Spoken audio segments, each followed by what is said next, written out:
Sebelum kita memulai ibadah kita, mari kita bersatu di dalam doa. Bapak yang baik, Bapak yang bertata dalam kerajaan surga, kami mengucap syukur Tuhan untuk berkat kasih karunia, pemeliharaan Tuhan kepada kami yang masih Tuhan berikan kepada kami hingga pada hari ini. Bapak, terima kasih Tuhan karena kami bangun dalam keadaan yang sehat, tidak kekurangan satu apapun Tuhan, dan kami boleh berkumpul di tempat ini Tuhan. Kami diberikan kesempatan untuk memuji dan memuliakan Tuhan bersama-sama. Tuhan, kami bersyukur juga untuk perlindungan Tuhan sepanjang hari ini. Kami boleh bekerja Tuhan, kami boleh melakukan yang terbaik untuk Tuhan. Tuhan, kami sekarang mau berdoa, kiranya Tuhan memberkati ibadah kami ini Tuhan dari awal hingga akhirnya Tuhan. Berkati setiap kami yang datang di sini Tuhan, berkati setiap pelayan yang sudah memberikan hatinya Tuhan untuk melayani Engkau hari ini Tuhan. Biar kuasa Roh-Mu saja yang berkuasa Tuhan atas diri kami, atas pikiran kami dan hati kami. Kami berdoa juga Tuhan untuk Bapak Pendeta Tuhan yang sudah bersama-sama dengan kami di sini, Bapak Pendeta Reo Panggabean. Tuhan, kiranya Kau berkati dia Tuhan, hingga kiranya firman Tuhan nanti yang akan disampaikan Tuhan boleh menjadi Tuhan sumber kekuatan baru, boleh jadi kita Tuhan dalam kehidupan kami Tuhan. Ya Bapak, kami berdoa juga untuk setiap jemaat Tuhan yang sudah hadir di sini Tuhan, Engkau yang siapkan hati mereka. Biarkan Tuhan, Roh Kudus-Mu Tuhan yang menggerakkan hati mereka Tuhan. Biar Roh Kudus-Mu Tuhan yang membuat mereka Tuhan boleh merasakan kasih Tuhan di tempat ini Tuhan. Tuhan, kami berdoa juga Tuhan, Kau berkati Tuhan teman-teman kami Tuhan yang belum berada di sini, yang mungkin dalam perjalanan. Engkau yang ringankan langkah mereka Tuhan, Engkau yang panggil mereka Tuhan datang ke tempat ini Tuhan untuk memuji dan memuliakan nama-Mu, sehingga Tuhan yang kami lakukan di sini Tuhan boleh menyenangkan hati-Mu. Terima kasih ya Bapa, ini doa kami yang kami sampaikan oleh perantara Tuhan Yesus Kristus, Tuhan kami yang hidup. Haleluya, amin. Oke, kita mau bangkit berdiri saat ini. Oke, ada cita ya hari ini. Semangat. Kita mau memuji Tuhan. Kita mau bernyanyi dari lagu kita yang pertama. Datang ada kata. Lagu tangannya boleh.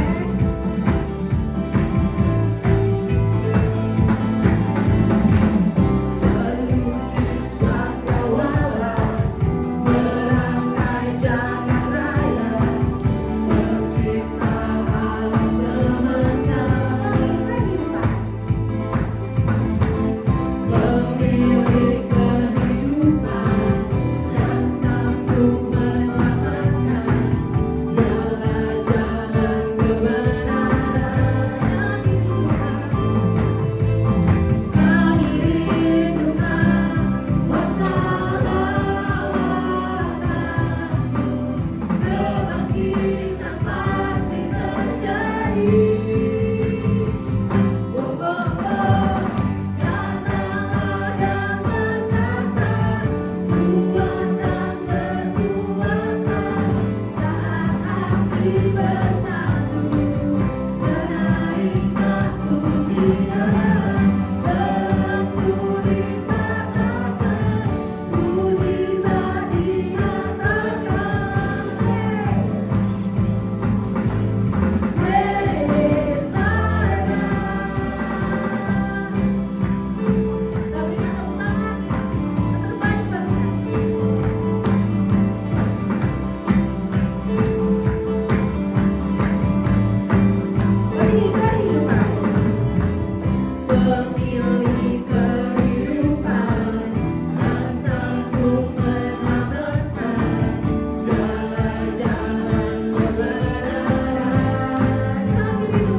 Ia telah mengaruniakan Roh Kudus bagi kita sehingga kita mampu untuk merasakan kasih-Nya dalam kehidupan kita. Ia telah mati bagi kita. Maka dari itu, biarlah kita bermegah dalam setiap kesengsaraan ataupun problem hidup yang kita hadapi dalam kehidupan kita, karena kita tahu kita punya satu pengharapan yang tidak akan pernah mengecewakan kita, yaitu Tuhan Yesus Kristus yang ada.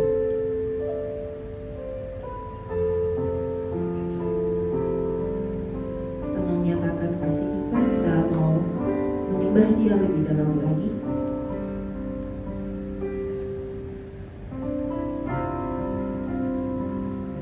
What give our praise is Jesus my Redeemer.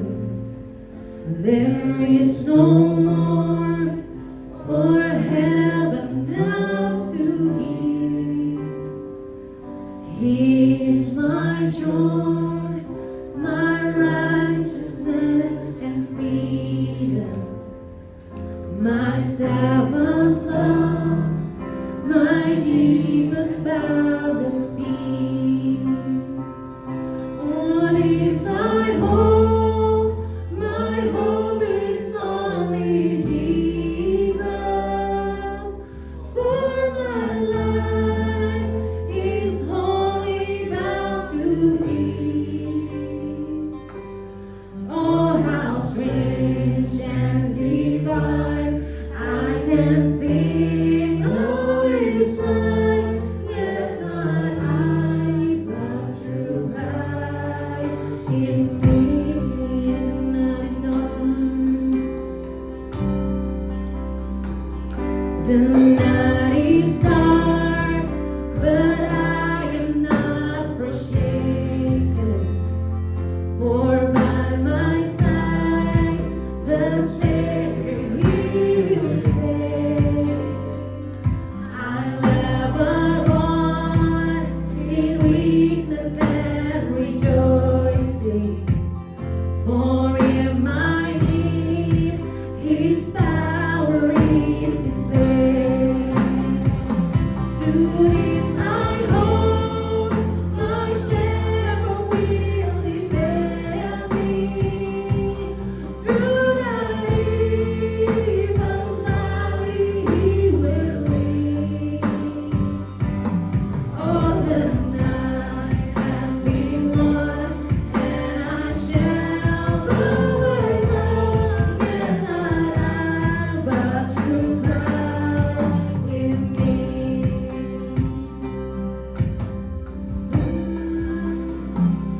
To this I hope, my shepherd will defend me. Through the deepest valley He will lead. All the night has been won, and I shall overcome, and not I, but through Christ in me.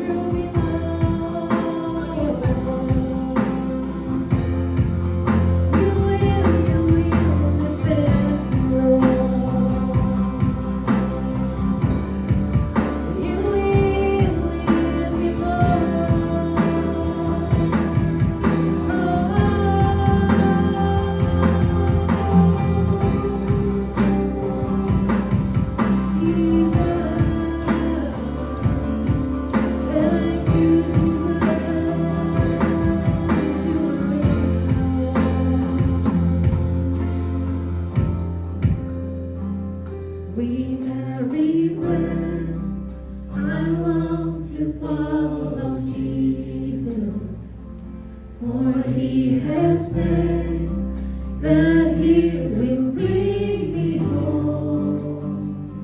And day by day, I know He will renew me, until I stand with joy before the throne.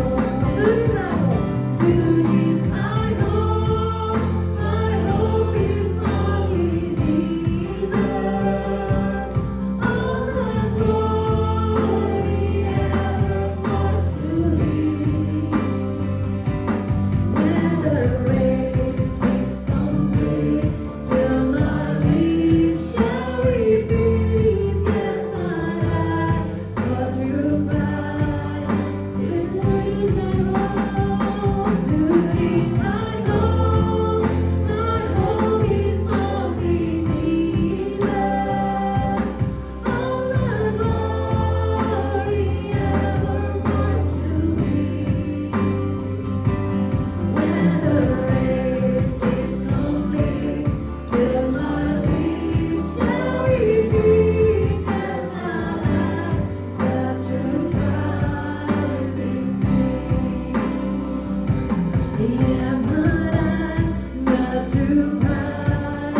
surga untuk kebaikan-Mu yang tidak pernah berkesudahan dalam hidup kami. Kami percaya di akhir pertandingan hidup kami akan tetap setia karena kami punya iman yang Kau berikan dan kami memeliharanya dengan baik. Terima kasih Bapa, saatnya kami mau belajar firman Tuhan. Biarlah kami mau duduk diam, menikmati, membuka telinga dan hati. Dan setiap kami yang mendengarnya, kami percaya tidak akan sama ketika kami keluar dari tempat ini. Kami mengalami perubahan yang luar biasa melalui kebenaran firman. Hanya dalam nama Tuhan Yesus kami berdoa dan mengucap syukur. Haleluya. Yang siap menikmati dan diberkati firman Tuhan bersama dengan saya katakan amin. Tuhan, C. Shalom. Apa kabar semuanya? Baik-baik aja. Saya alihin nggak? Nah, kan lebih enak. Ini tadi terlalu di tengah nih, singernya jadi tutup. Di foto nggak ada. Ya, hari ini saya mau bahas tentang satu bagian firman Tuhan yang berbicara tentang iman. Ya, jadi ini penting buat kita semua. Setelah kita pulang, kita lebih beriman lagi dengan benar. Mari kita baca satu bagian firman Tuhan. Yang sebelah mana nih Pak? Nggak jalan ya? Nyala situ. Oh, agak maju. Kabelnya mesti di depan. Ya. Yuk kita baca satu bagian firman Tuhan ini. 1, 2, 3. Sebab karena kasih karunia oleh itu bukan, tapi pemberian dari Allah. Hari ini saya memilih tema iman dari Kristus. Jadi saudara, apapun yang kita miliki hari ini berkaitan dengan kepercayaan, itu yang pertama kali kita harus sadar bahwa itu semua pemberian dari Tuhan. Jadi jangan ada yang bahasa Jakartanya belagu lah. Kadang-kadang ada orang bilang begini, lu sih masalah lu gak selesai-selesai, rumah lu gak laku-laku, lu pakai doa dong kayak gua doa tuh pagi jam 4 gitu, ayam aja belum berkokok dia udah berdoa saudara. Kalau rumah laku apa enggak tuh bukan soal doa, banting harga aja laku saudara ya. Nah mari kita akan lihat iman itu apa sih. Seperti saya yakin banyak pendeta juga pernah bahas, iman itu sesuatu yang kita yakini tapi kita belum dapat, tapi kita yakin dapat gitu. Saudara kemarin meyakini, punya iman, menaruh kepercayaan bahwa hari ini saya akan ibadah, dan iman itu sudah tercapai. Jadi udah gak perlu beriman lagi, karena iman itu sesuatu yang tidak terlihat. Tetapi mungkin setelah keluar dari sini, saudara juga beriman lagi dong. Gue pulang ibadah, gue mau hidup lebih baik. Yakin gak lu bisa lebih baik? Yakin, itu namanya beriman. Tapi kalau udah ngomong teman-teman, lu mah udah gak bisa berubah lah, dan kecil aja lu di Bandung, gereja aja lu kerjanya main WA, udah dah ya cewek dikit jalannya mata lu jelalatan, gak bisa berubah lu. Nah itu baru namanya bukan iman saudara. Jadi saya mengambil satu bagian di dalam gambar-gambar ini. Iman itu yang belum kelihatan. Apakah Abraham yakin dia sudah melihat akan ada anaknya? Belum. Tetapi dia meyakini janji Tuhan itu pasti ya dan amin. Cerita Musa kita kok bisa percaya ya? Saya kadang-kadang suka mikir waktu saya SMA, emang ada tahun 1200? Kok bisa percaya sih gitu? Kalau nenek saya masih lihat. Tapi nenek saya punya 2 nenek di atas, emang masih ada nggak kehidupan? Yang kalau kita nonton di film itu rumahnya seperti itu pakai lilin, tapi kerajaan-kerajaan Inggris sudah pakai long dress ya. Gimana sih ngejahitnya dulu tuh? Sekarang aja kita pesen di Majestic, molor jadinya. Berapa lama dia mesti buat? Nah ternyata kepercayaan-kepercayaan seperti itu bisa timbul karena Tuhan memberikan kepada kita. Kalau saudara tidak percaya dengan iman yang Tuhan berikan, maka saudara percaya nenek moyang kita monyet, saudara. Karena kan si Darwin bilang kita manusia dari monyet. Ya kalau orang yang gak percaya Yesus itu Tuhan atau ada Tuhan, dia akan percaya bahwa dunia ini jadi akibat benturan di alam semesta. Itulah sebabnya di dalam Ibrani 11 ayat 1 dikatakan iman adalah dasar dari segala sesuatu yang kita harapkan, bukti segala sesuatu yang kita lihat. Sebab oleh imanlah telah diberikan kesaksian kepada nenek moyang kita. Nah ini ayat 3. Karena iman kita mengerti bahwa alam semesta telah dijadikan oleh firman Allah, sehingga apa yang kita lihat telah terjadi dari apa yang kita nggak pernah lihat. Makanya kita percaya ada Adam dan Hawa. Orang yang mungkin di luar 3 agama ini, Yahudi, Muslim dan Kristen nggak percaya manusia pertama itu Adam dan Hawa. Mungkin dia bilang ya udah orang jadi aja. Lu jadi orang karena waktu lu jadi kucing baik, kan ada begitu. Kenapa nih jadi kecoa? Karena waktu lu jadi orang lu jahat sama orang tua lu, kan begitu. Kan ada itu nggak boleh disalahi pikiran begitu karena mungkin mereka nggak menerima iman itu. Nah, jadi yang pertama bagaimana kita mempertahankan iman yang Tuhan sudah berikan kepada kita. Hari ini di waktu yang singkat ada langkah yang sangat sederhana buat saya kita belajar hari ini. Bagaimana menjaga iman yang sudah kita terima. Jangan sombong. Kekacauan kekristenan ini adalah kesombongan ketika dia percaya kepada Tuhan. Mau dia gembala kek, mau dia pendeta kek, mau dia singer WL, mau dia cuma jemaat, kadang-kadang kita terjebak pada kesombongan iman. Alkitab dengan jelas mengatakan itu bukan hasil pekerjaanmu, jangan ada orang yang memegahkan diri. Karena kita ini buatan Allah, diciptakan dalam Kristus untuk melakukan hal yang baik. Saudara, manusia ini adalah makhluk yang paling sempurna. Karena manusia waktu diciptakan, Tuhan pakai meeting saudara, ada rapat. Kejadian 1, 26, 28 dibilang marilah kita ciptakan manusia. Dan waktu dia menciptakan manusia, dia sudah sediakan lahannya untuk dikerjakan. Kalau saudara udah baca Alkitab tahu kan, lalu Abraham mengolah tanah. Kalau kucing, anjing, kupu-kupu, langit, Alkitab cuma bilang maka Allah berfirman jadilah binatang. Maka Allah berfirman jadilah binatang di air, di darat. Allah berfirman maka ada terang, ada gelap. Allah berfirman ya kan ada mata air dan lain sebagainya. Tetapi waktu manusia kita diciptakan, Alkitab bilang untuk melakukan pekerjaan yang baik yang sudah dipersiapkan. Lihat kiri kanan saudara bilang, lu udah kerjain yang baik belum? Ya kan? Pekerjaan baik itu bukan cuma hari Minggu datang gereja saudara, tetapi yang penting itu beribadah hasil setelah beribadah saudara. Kalau yang begini mah semua termasuk saya mungkin kita adil-adil aja makmur. Tapi setelah keluar itulah ibadah yang sejati. Waktu orang melihat kehidupan kita, apakah kita sedang mengerjakan pekerjaan baik yang Tuhan sudah taruh dalam hidup saudara masing-masing. Mungkin pemain musik Tuhan kasih karunia atau talenta main musik, kerjakanlah main musikmu dengan baik. Mungkin pemain singer WL, kerjakanlah dengan baik. Kalau saudara belum mau ambil bagian dalam pelayanan, kerjakan pekerjaan di kantormu dengan baik. Supaya orang melihat bahwa ini semua bukan hasil usaha kita, tetapi Tuhan yang memberikan. Jadi yang pertama, jangan sombong dengan iman yang kita miliki. Sekali lagi lihat kiri kanan saudara, nggak usah keras-keras, colek aja. Jangan sombong ya. Jangan sombong ya. Saya suka lihat banyak orang Kristen sombong, mengukur dirinya dengan ukuran orang. Kenapa dia tidak sehebat saya? Kenapa dia karirnya nggak sebagus? Dia nggak kayak kita sih. Kita tuh orang Kristen tuh paling sombong tuh kalau bilang, kalau doa, aduh. Kalau baca Alkitab, aduh, kayaknya hebat banget. Saya bukan tipe pendeta yang suka mengajar saudara berdoa 3 jam, 4 jam. Cuma habis kalimat kata-kata. Tuhan juga capek dengernya itu aja. Tetapi setiap hari berdoalah. Naik mobil berdoa, naik Grab berdoa. Lagi makan, terima kasih Tuhan. Jangan panjang-panjang, dingin sopnya. Terima kasih Tuhan. Ya, jadilah orang Kristen yang terus membuat komunikasi yang baik sama Tuhan. Naik MRT, buka handphone, jangan nonton film Korea, baca Alkitab aja dulu. Baru habis itu lu mau nonton kek. Tetapi ada hal-hal yang diprioritaskan agar kita tidak menjadi sombong kalau kita punya relasi yang baik dengan Tuhan. Yang kedua, apa yang harus kita kerjakan? Lihat berikutnya agar iman kita tetap terjaga. Yuk kita baca 1, 2, 3.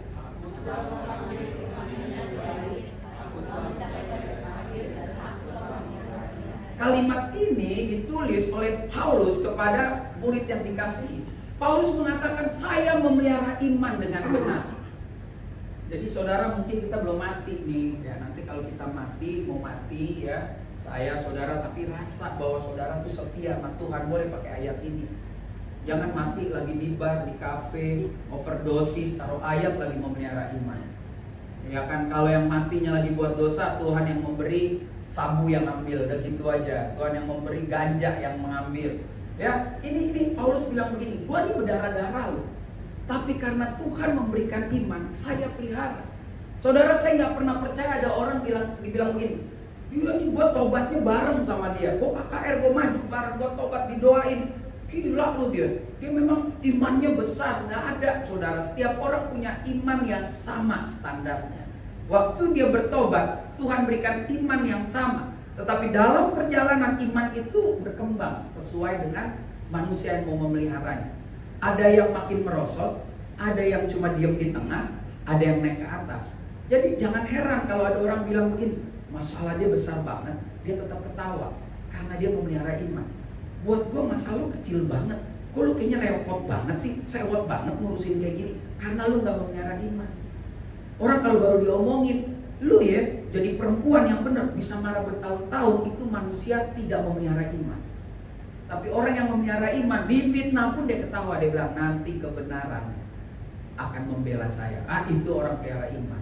Jadi jangan heran ada orang kerasukan, orang kesurupan, ada pendeta datang doa sampai berurat-urat, ludah lo muncrat, manasin darah Yesus, nggak sembuh-sembuh. Ada yang datang cuma ngeliat dong, ya udah pulang lo, ini orang beres saudara.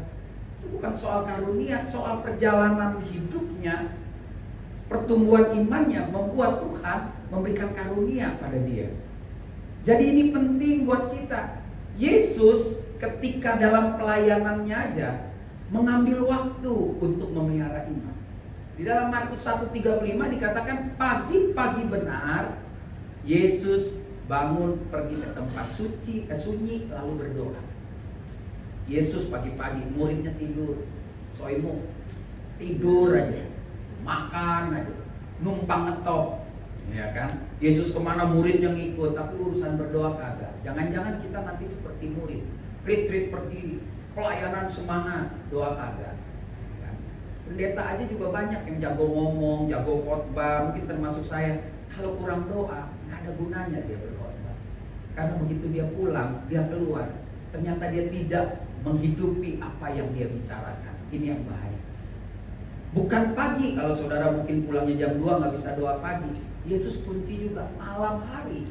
Ketika dia melayani, dia pergi seorang diri mencari tempat yang sunyi dan berdoa. Mari kita baca Matius 14 ayat 23. 1, 2, 3.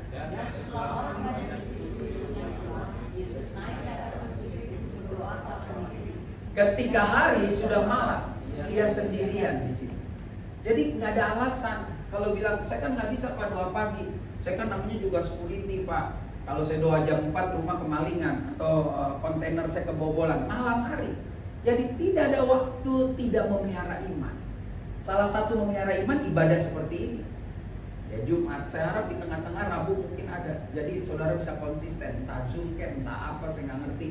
Ya, karena Minggu udah suci, Senin goyang lagi. Selasa udah gedubrak lagi, Rabu udah gosip lagi, Kamis udah dusta lagi, ya Jumat rapi lagi lah gitu kan. Kalau bisa di tengah dikunci lagi, jangan sampai. Harusnya setiap hari kita memelihara iman. Ya. Yang ketiga, ada satu cerita yang menarik ketika orang menerima janji dan janji itu menjadi iman buat orang itu. Dia harus mempercayai janji itu. Ya jadi jangan cuma nyanyi janjimu seperti fajar pagi hari yang tiada pernah terlambat bersinar. Kita bisa bilang janji Tuhan, tapi kita nggak berani menepati, kita nggak berani meyakini. Tuhan memberikan peristiwa demi peristiwa kepada bangsa Israel, ya kan? Sehingga bangsa Israel mempunyai iman yang kokoh kepada bangsa Israel. Ketika mereka melihat bagaimana ada 10 tulah. Ini peristiwa 400 tahun menjadi budak. Dan di dalam peristiwa itu mereka melihat bagaimana iman mereka menjadi kuat. Ada sebuah laut yang besar bisa terbelah. Tetapi ternyata mereka tidak memelihara iman ketika berada pada zona yang nyaman. Kita ini suka kalau duit banyak, iman agak-agak kurang. Karena merasa beri persembahan udah cukup beriman. Yang lebih kurang ajar udah kagak ada duit gak beriman. Itu lebih parah lagi.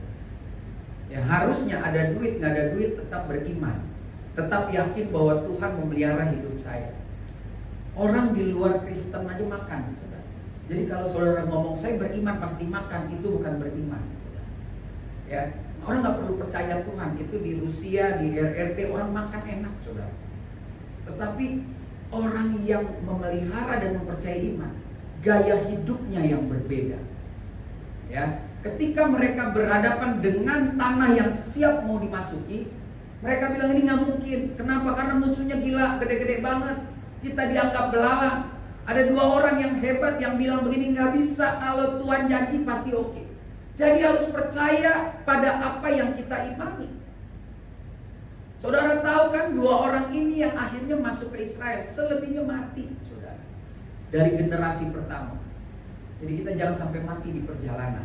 Jangan sampai kita mati di padang gurun kita. Tetapi jadilah orang yang berani mengutip perkataan Tuhan. Jika Tuhan berkenan kepada kita, maka Ia akan membawa kita masuk. Kemana saudara? Ke negeri itu dan memberikannya kepada kita. Satu negeri yang berlimpah-limpah susu dan madu. Sesaat lagi lu bisa makan steak, sesaat lagi lu bisa makan anggur, tapi nggak tahan tuh. Mereka bilang lebih baik kita balik ke Mesir deh. Di sana kita lebih baik mati, tetapi di belakang kita ada daging. Mereka kan cuma makan, kalau roti mungkin roti zaman dulu lau atau tanekcuan, belum bretok, saudara. Mungkin ya burungnya burung puyuh ceking-ceking, tapi kan Tuhan kasih setiap hari selama 40 tahun.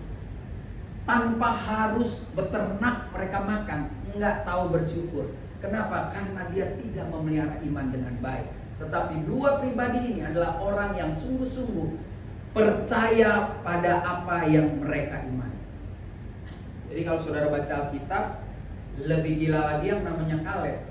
Di umur 85, dia menuntut janji Tuhan dan dia dapat dengan janji itu. Jadi saudara kalau sekarang bilang, kayaknya udah gak bisa deh, yuk belajar, kembali ke firman Tuhan. Yang gak bisa itu kalau kita minta jauh dari apa yang kita pikirkan. Tiba-tiba bapak kita bilang gini, Tuhan mesti dengar saya pengen jadi gubernur. Nggak mungkin Tuhan jawab. Ikut partai kagak, ya kan? Kenal lurah juga kagak. Kadang-kadang orang Kristen juga suka perkosa ayat. Bagi Tuhan nggak ada yang mustahil. Itu mustahilnya banyak, saudara. Tiba-tiba singer kita ini mau menikah dengan artis Indonesia papan atas, nggak mungkin. Mau gimana cara kita doa, nggak bisa. Kata Tuhan, gaji lo itu habis buat dia sekali ngerawat kulit. Jadi kan udah nggak mungkin gitu. Jadi kalau minta tuh mesti kira-kira. Dan nggak perlu minta, karena waktu Yesus mengajarkan jemaatnya beriman di bukit, dikatakan karena Bapakmu tahu apa yang kau butuhkan. Jadi sebetulnya hidup ini soal beriman akan kebutuhan hidup. Yang bikin kita miskin kan gitu, bisa beli motor ganti peleknya, itu bikin miskin. Beli mobil ganti tipnya, bikin miskin kan. Udah Tuhan kasih rumah, dia paksa taruh keramik dari Cekoslovakia. Wah, ya kan? Itu yang bikin miskin. Padahal ubin ya ubin aja, diinjak ya diinjak, dipel ya kering lagi. Jadi kalau kita percaya sesuatu janji Tuhan, maka yakinlah bahwa itu pasti digenapi. Ya, yakinlah. Yang belum menikah, yakinlah engkau pasti dapat. Kalau kau ragu, kau nggak dapat. Tapi untuk bulan ini sampai Desember gak mungkin dapat, karena surga sibuk udah panitia Natal. Jadi kalau mau minta pasangan lagi nanti Januari tahun depannya udah tutup formulir perjodohan. Yang terakhir, yang keempat yang bisa kita pelajari hari ini, bagaimana satu cerita yang menarik. Yesus datang ke dunia itu kan untuk menjadi raja bagi Israel. Semua orang tahunya seperti itu. Yesus datang ke dunia ini untuk menjadi penyelamat. Tetapi waktu dia dibawa ke bait suci, mau diserahkan dalam penyerahan anak, dikatakan ini tapi pembawa perang, pembawa perpecahan. Pedang ada pada orang ini. Karena terjadi perpecahan, terjadi dualisme keyakinan. Dari yang percaya kepada Allah Abraham, Ishak dan Yakub, mereka harus percaya kalau menuju ke sana harus melalui Yesus. Terjadi kekisruhan yang sangat luar biasa. Ada hal cerita di dalam Alkitab yang keren banget, saudara. Yesus sehari-harinya lebih banyak pelayanan di utara. Ya, Israel dibagi 2, selatan dan utara. Selatan itu ibu kota Yerusalem, utara itu Samaria. Yang di Yerusalem itu tidak kawin dengan bangsa lain. Mereka, kita nih beradik kakak nih, anak lu kawin sama anak gua kawin sama ponakan. Pokoknya gitulah, 2 suku setengah itu berkumpul-kumpul, tidak pernah kawin-mawin dan menjaga fitrahnya, ya, marwah agamanya. Jadi orang yang di utara itu Indonesia, Bhinneka Tunggal Ika. Ada yang kawin sama orang Jordan, Libanon, orang Mesir, orang kumpul-kumpul, agamanya banyak, Bhinneka Tunggal Ika. Lalu orang yang di selatan bilang ini sesat, najis. Makanya ada cerita perumpamaan tentang orang yang digebukin, lalu ada orang Samaria lewat. Ternyata dia lebih baik daripada orang yang ada di Yerusalem. Mereka nggak bisa doa ke Yerusalem, saudara. Bait suci, kota suci. Makanya mereka bikin lagi tempat sesembahan. Mereka bikin ibu kota Samaria, lalu berdoa di Gunung Tabor, yang udah ke Israel mesti tahu itu. Lalu satu peristiwa ketika Yesus mulai melakukan mujizat, orang dengar ada anak tukang kayu yang jago banget ngomong Alkitab, ngerti banget soal silsilah, tahu soal hukum Taurat, bahkan dia melakukan mujizat. Jadi berita ini kan luar biasa sampai kemana-mana. Belum ada WhatsApp aja beritanya sampai ke Roma. Bagaimana sekarang udah ada WhatsApp. Jadi dari mulut ke mulut. Mungkin ketika dia menyembuhkan orang di Gerasa, cerita sebulan kemudian sampai di Mesir. Sampai pokoknya terjadi kekacauan berita bahwa ada manusia spesial namanya Yesus. Saya mau tarik mundur lagi. Kenapa Tuhan memilih Abraham? Karena Abraham dan keturunannya akan dipakai Tuhan untuk bercerita kepada bangsa lain bahwa Tuhan yang benar adalah Tuhannya Abraham. Ya dulu bilangnya Yahweh, YHWH, apa bacanya saya kurang pandai. Mesir punya Tuhan, ya kan? Libanon punya Tuhan, Jordan punya Tuhan, Israel punya Tuhan. Nah, yang Tuhannya Israel mau pakai bangsa ini cerita, lu salah nyembah dewa, lu pakai dewa gua gitu, atau lu salah nyembah Tuhan, itu Tuhan gua paling benar. Dan ternyata waktu Tuhan yang paling benar datang ke bumi pun ditolak gitu loh. Jadi sebetulnya kenapa Tuhan memilih bukan untuk orang Israel tapi untuk semua orang. Tapi Israel dipakai untuk menjadi sarana pemberitaan dan ternyata gagal akhirnya kita. Kita kalau pergi ke Israel malah kita sok injilin orang Israel, Yesus itu Tuhan, dia marah. Lu jangan ngajarin Yesus Tuhan, gua orang Nazaret nih. Berarti lu mesti hormat sama gua sepupunya Yesus gitu. Jadi susah kan? Nah, ketika Yesus mulai melakukan mujizat, sampailah kepada orang keren nih, orang kaya. Ada seorang perwira yang mendengar dan dia bilang, harusnya kan perwira nih, saudara, kalau saya pendeta, saya diundang sama jenderal, jenderalnya nggak pernah telepon saya. Pasti kalau sekretarisnya, adiknya, ya kan? Tahu cerita tentang Sakeus? Sakeus itu orang kaya loh. Dia tinggal panggil aja, dia punya staf kolektornya, Yesus tuh mau lewat ya, panggil suruh mampir depan rumah gua mau traktir dia makan, kan begitu. Makanya sini kalau bapaknya jenderal atau perwira agak-agak rendah hati dikit, ya kan? Lalu si perwira ini datang, dia bilang, Yesus, gue denger lu hebat banget, tolong dong lu sembuhin gua punya pembantu, bahasa Ibraninya Vanfo, ya kan? Lu tolong dong. Dan Yesus bilang begini, oke, yuk kita ke rumahmu.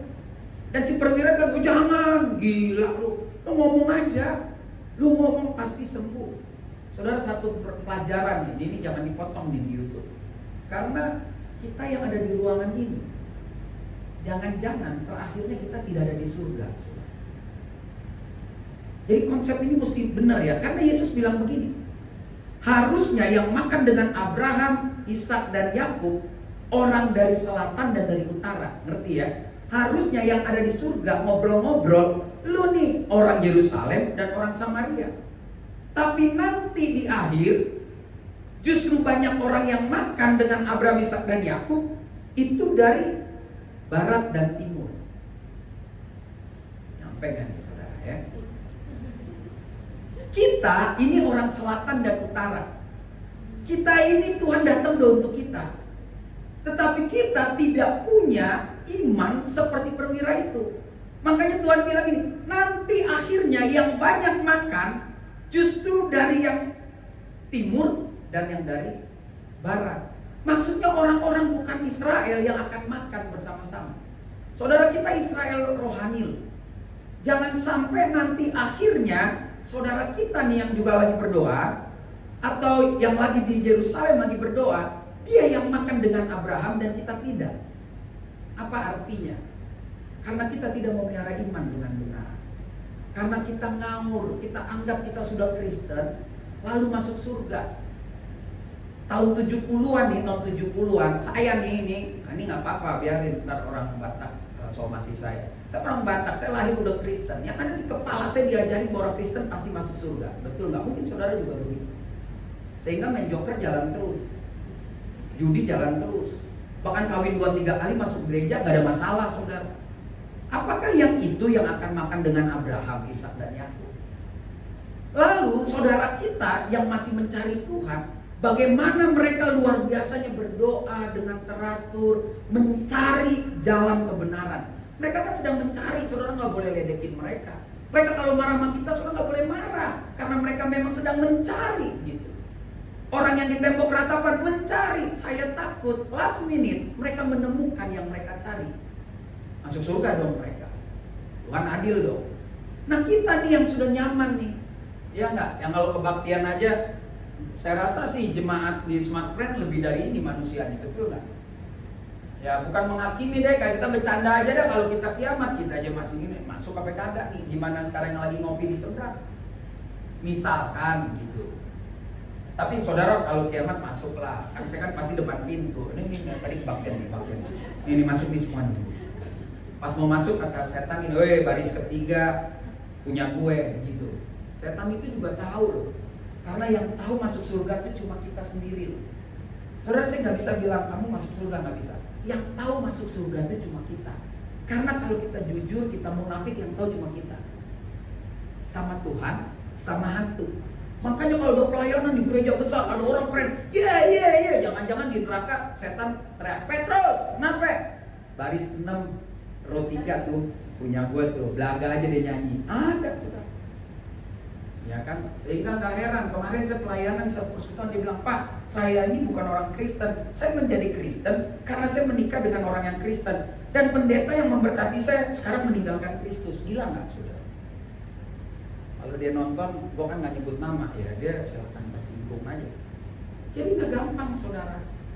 Lu ada di gereja, lu seorang pendeta, lu seorang singer, tapi tidak memelihara iman, jangan-jangan kita ntar nggak makan sama Abraham, Ishak dan Yakub, kan begitu kata Yesus. Jadi mulai hari ini waspadalah, setan datang tidak diundang, ya kan? Tapi karena kita membuka ruang.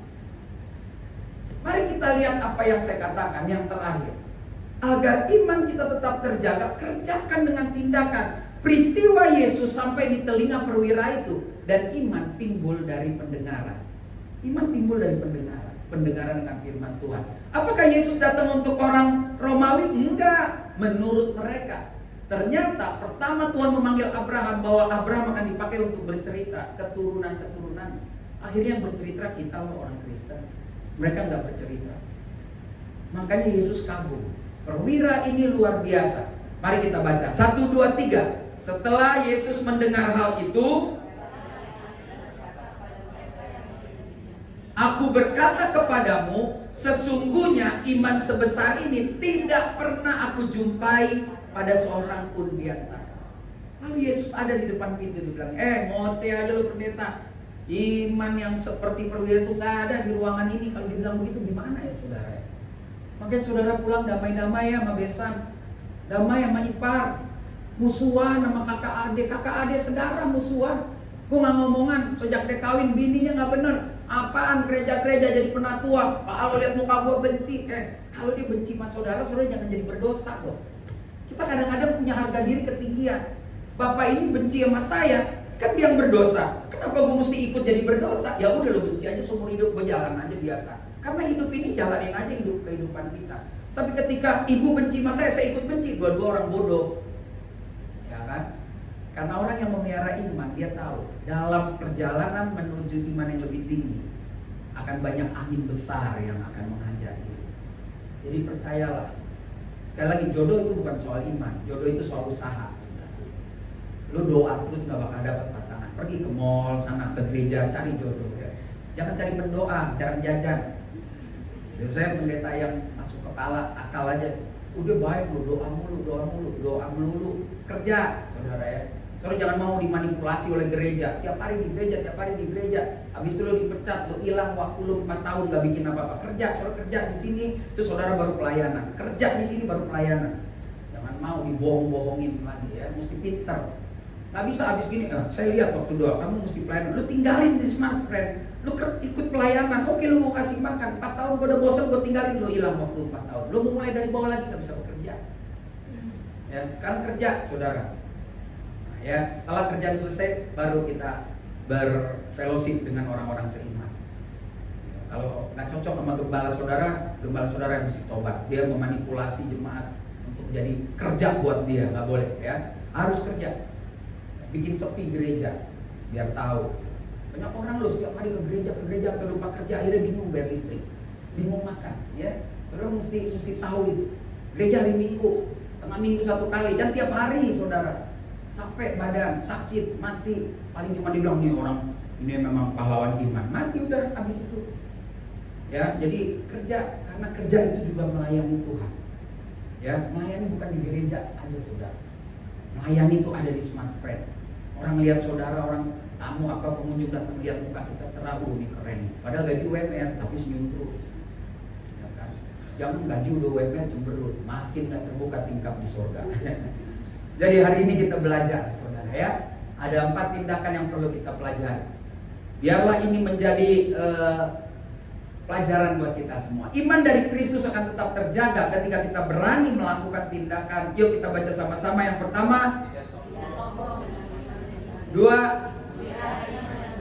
3, 4. Saya pikir ini sederhana, cuma susah ngerjainnya saudara. Ya kan? Dan kalau udah begini kan harusnya udah habis ya, keyboardnya bunyi gitu saudara ya. Tapi kayaknya seneng nganggol ke 1:30 ya, silakan. Ini saya suka ke gerejanya dia nih, ya kan. Puji Tuhan. Ya, biarlah ini menjadi perenungan buat kita. Kita nggak boleh sombong dengan apa yang kita miliki, iman secara khusus. Peliharalah, mulai rajin baca firman Tuhan, supaya kita nggak gampang dimanipulasi oleh hal-hal yang rohani, yang seolah-olah Tuhan bicara segala macam. Kalau sering baca firman Tuhan, Tuhan kasih hikmat. Hikmat itu melampaui segala kepandaian orang. Hikmat Tuhan itu melampaui segala akal. Ini anak sekolahnya biasa aja, tapi kalau ngomong gila ya ada isinya ya, itu hikmat saudara. Lalu percaya pada apa yang kita imani. Kalau saudara, saya menikah tahun ini, saya percaya kehidupan keluarga saya 5 tahun lagi baik, pasti baik. Libatkan Tuhan. Lalu kerjakan. Pakai bukti sekarang. Saudara ini ngeri loh. Saudara keluar, terus teman saudara yang nggak ikut ibadah yang Kristen, cuma nunggu kita jatuh kan kerjaan. Alah, kebaktian sama aja ngomongin orang. Nah, mulai hari ini jangan ngomongin orang. Supaya dia tahu ada perbedaan orang yang ada di ruangan ini dengan orang yang tidak ada di ruangan ini. Beri tepuk tangan buat Tuhan Yesus. Mari kita bangkit berdiri. Terima kasih Tuhan, Kau baik, sungguh baik, amat baik. Terima kasih. Terima kasih Tuhan. Mari katakan, hidupku menggenapi firman-Mu. Tanda mujizat sertai tiap langkahku. Kau bersamaku di dalamku, jadi bukti kebesaran. Hidupku menggenapi firman-Mu. Tanda mujizat. Tanda mujizat sertai tiap langkahku. Katakan, kau bersamaku, di dalamku, jadi bukti kebesaran-Mu. Sekali lagi, hidupku menggenapi firman-Mu. Tanda mujizat sertai tiap langkahku. Kau bersamaku, di dalamku, jadi bukti kebesaran-Mu. Terima kasih Tuhan. 1 menit ke depan ini kami mau menundukkan kepala dan tutup mata kami. Kami mau berdoa, terima kasih untuk kebaikan-Mu. Hari ini kembali Kau ingatkan kami untuk tidak menjadi orang yang sombong dengan iman yang kami miliki. Ajar kami menyadari bahwa apa yang kami miliki itu hanya pemberian Tuhan, bukan usaha kami. Kami hanya harus mengerjakan pekerjaan yang sudah disiapkan Tuhan dalam hidup kami. Terima kasih Kau jadikan kami serupa segambar dengan Kristus. Terima kasih Tuhan. Lewat kehidupan Paulus Kau ingatkan juga kami untuk memelihara iman kami. Ajar kami punya roh yang menyala-nyala untuk menikmati firman Tuhan setiap hari. Berdoa, bernyanyi, bergembira bersama Tuhan. Lebih lagi Tuhan, ajar kami punya iman yang percaya bahwa apa yang kami imani pasti terjadi seperti Kaleb dan Yosua. Dan kami mau punya keberanian seperti seorang perwira. Ketika kami dengar firman, firman itu menjadi iman dan kami harus kerjakan di depan banyak orang. Kami percaya Tuhan, Ketika kami memilih siang ini ada di ruangan ini, gak akan pernah sia-sia. Kami akan keluar dengan level iman yang lebih naik lagi seperti apa yang kami rindukan. Dan kami yakin kami akan memenangkan pertandingan hidup ini. Ini syukur dan doa kami naikkan hanya dalam satu nama, yaitu Tuhan Yesus Kristus, Tuhan dan Juru Selamat kami yang hidup, yang sudah menikmati dan diberkati firman Tuhan. Bersama dengan saya katakan amin. Silakan duduk. Ya, terima kasih Pak Leo yang luar biasa firman-Nya hari ini. Biarlah kita terus memelihara iman kita sampai menjelang akhir. Seperti teman kami ada satu hari ini, kemarin ya, dia sudah meninggal, dan kita juga akan berdoa syafaat untuk teman kita sudah mencapai garis akhir. Pada berdoa syafaat kami persilakan.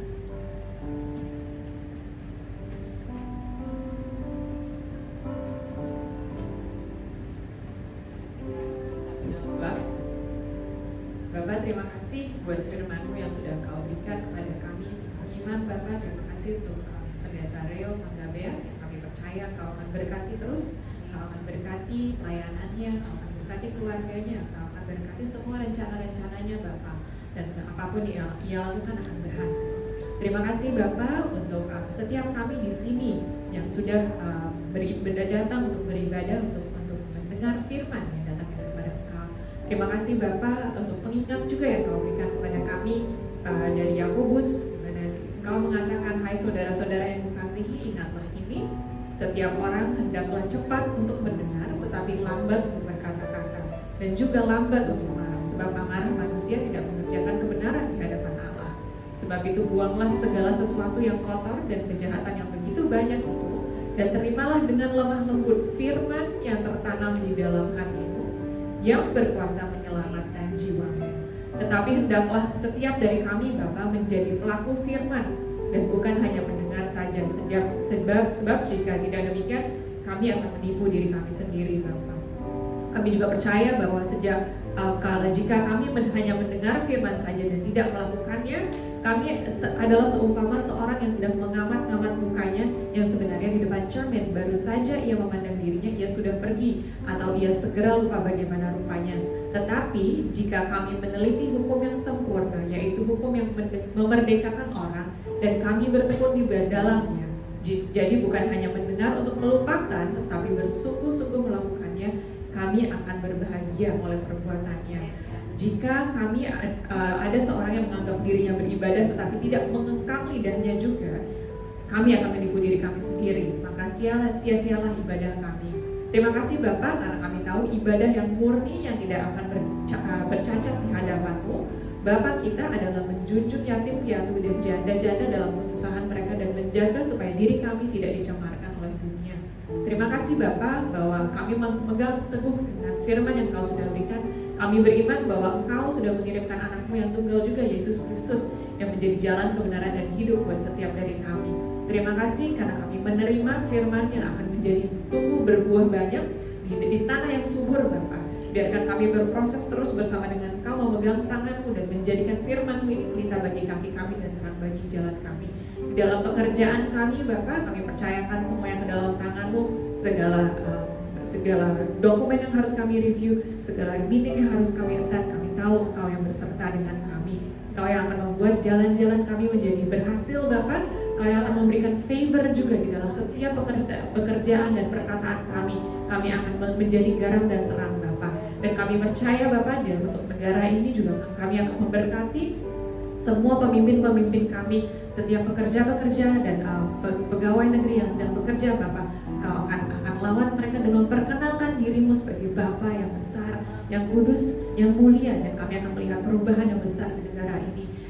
Biarkan glory dan kemuliaan turun dari atas langit ke atas kami Bapak, sehingga muka kami bercahaya karena ada kemuliaan Bapa yang ada di atas kami masing-masing. Kami serahkan Bapak semua rencana kami serahkan keluarga kami serahkan kesehatan kami, dan kami serahkan juga teman-teman kami yang mungkin sedang sakit. Kami tahu dengan bilur-bilur Yesus Engkau sudah menyembuhkan mereka, dan kami mengimani juga bahwa kami sudah menerima wisdom, understanding, and might Bapak. Dan semua itu kami terima karena kami tahu kami berada bersama dengan Engkau, menempel kepada pokok anggur yang hidup Bapak, dan apapun yang kami lakukan akan berhasil.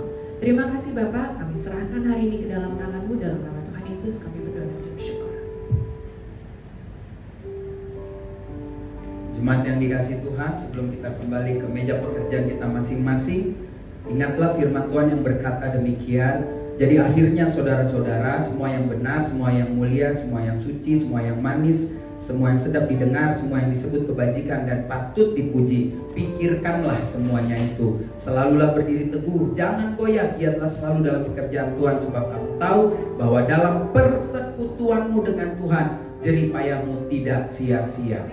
Dan terimalah berkat Tuhan. Dia Bapa pencipta langit dan bumi. Dia Bapa yang telah menyelamatkan kita lewat karya penyaliban Tuhan Yesus Kristus. Dan Dia juga Bapa yang telah menolong kita, menghibur kita melalui penyertaan Roh Kudus-Nya, selalu dan selalu memberkati kita siang hari ini sampai selama-lamanya. Yang sudah diberkati oleh firman Tuhan bersama dengan saya katakan amin. Terima kasih. Foto bersama ya. Ada ya? Masih ada ya? Masih dong. Foto dulu. Foto. Mana yang lain? Bagus ini ya. Di sini ya? Masih kayak dulu kan?